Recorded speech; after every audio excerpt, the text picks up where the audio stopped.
Assalamu alaikum, peace be upon you, and thank you for tuning in to this production of Love God Institute. I am Ridwan Quwatli, the founder of Love God Institute, which is a non-for-profit educational ministry serving as an agent of mercy through refreshing, positive, and authentic teaching made available in written and spoken words. In order to communicate refreshing, positive, and authentic teaching made available in both written and spoken words, Love God Institute develops, maintains, and supports various programs and projects. Since its inception, the blessing of God on this ministry has been manifested in terms of the many lives that have been touched positively, and in terms of representing to the public an accurate view of Islam. I hope that you enjoy this production, and I appreciate you standing with us prayerfully and financially, and thank you for tuning in. مباركا به مباركا عليه كما يحب ربنا ويرضى. الحمد لله في الآخرة وفي الأولى، والحمد لله في الأرض وفي السماوات العلى، وأشهد أن لا إله إلا الله وحده لا شريك له، وأشهد أن محمدا عبد الله ورسوله المصطفى. All praise is due to Allah. Allah is worthy of all praise and commendation. Praise be to Allah in this life and the life to come. And praise be to Allah on earth and in heaven. I testify and witness there is no deity worthy of worship except Allah, the glorified Most High. And I testify and witness that Muhammad, the peace and the blessings of God be upon him, is Allah's servant and messenger. Loved ones, today is a day of joy, blessings and forgiveness. Today is a day of remembering Allah, God, more than any other day. In fact, we are gathered here this afternoon to remember Allah. Allah tells us in the Quran, O who you believe, when the call is initiated on the day of Friday, then come to the remembrance of Allah and leave selling.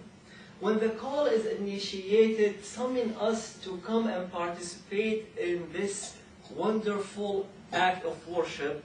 Allah tells us, come to the remembrance of Allah. So we are here engaged in the worshipful remembrance of Allah.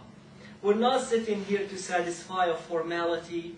We're not sitting here to satisfy a perfunctory activity. But we are here to come closer to Allah, God, through worshipful remembrance to Him. When we remember Allah, Allah remembers us. Allah tells us in the Quran, remember me, I remember you. That does not mean Allah at any given time might forget about any one of us. But when we remember Allah, we are invoking the supernatural divine attention to come to us. And that translates into our lives to mean joy. That translates into our life to mean supernatural deliverance. That translates into our lives to mean guidance. We want Allah to remember us in this special way. And we are gathered here to remember Allah. The Prophet ﷺ tells us, whenever a group of people sit to remember Allah, the mercy envelops them.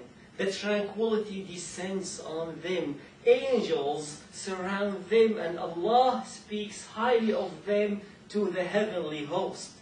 So as we are sitting here, we need to remember that the mercy is enveloping us. The tranquility is descending on us. And that is a very healthy environment for us to be in. Through remembrance of Allah, through the remembrance of Allah, we attain a peace of mind like no other. It's very great to be here to participate in this great act of worship. And remember, loved ones, we are not sitting here to satisfy a formality. We are sitting here to increase in spirituality, to come closer to Allah, to satisfy what we need from Allah subhanahu wa ta'ala. And Allah, when He gives us His divine attention, that translates into our life to mean more joy, more supernatural deliverance, more supernatural guidance. Loved ones, today I want to speak to us about happiness.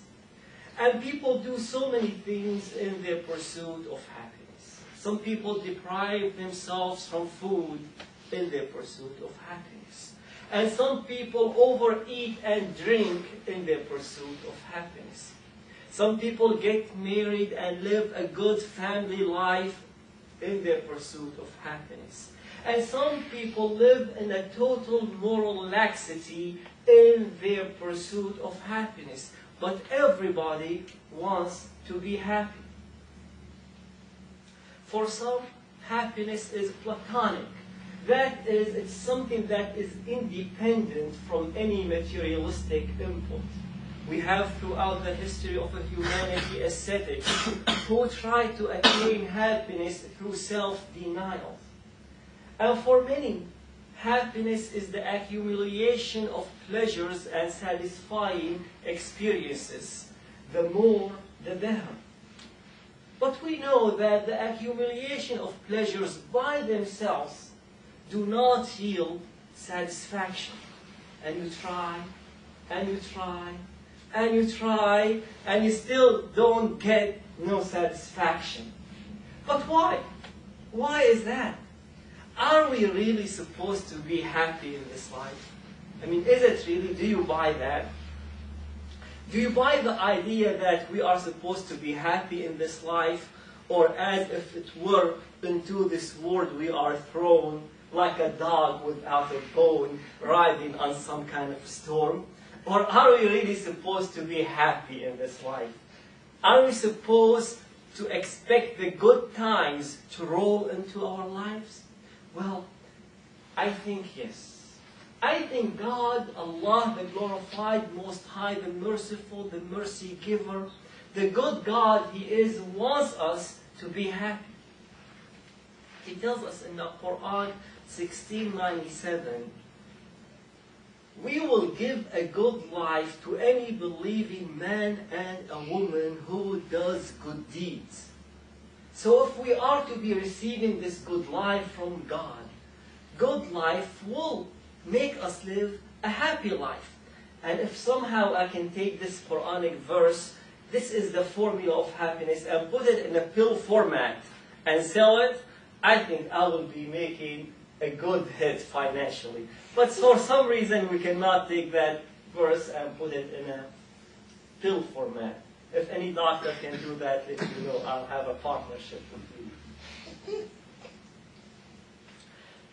Well, the mistake we tend to make about happiness is that we think about it to be constant.